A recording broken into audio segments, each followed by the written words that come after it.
I don't know how much you think of these things, but Jesus had a regular job.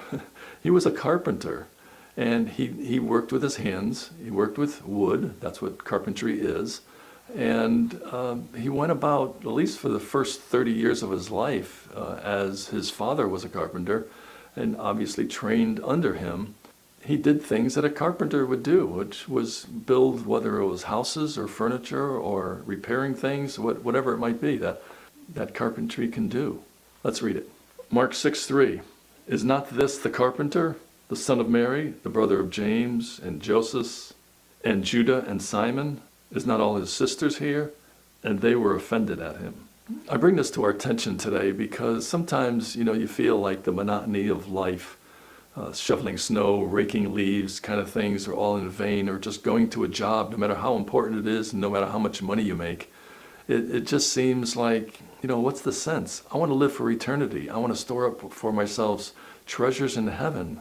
I want to look at things that are above, as Paul says in Colossians chapter 3.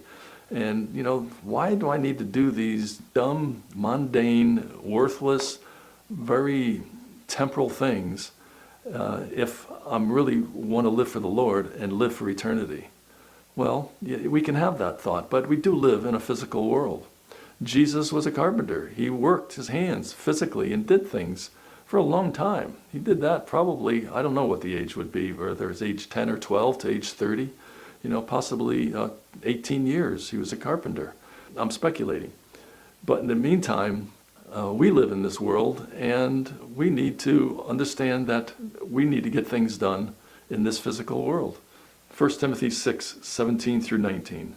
Charge them that are rich in this world, that they be not high-minded, nor trust in uncertain riches, but in the living God, who giveth us all things to enjoy. Now here's, as much success as these rich people have been, he also goes on to say that they do good, that they be rich in good works, ready to distribute, willing to communicate. Verse 19, laying up in store for themselves a good foundation against the time to come, that they may lay hold on eternal life.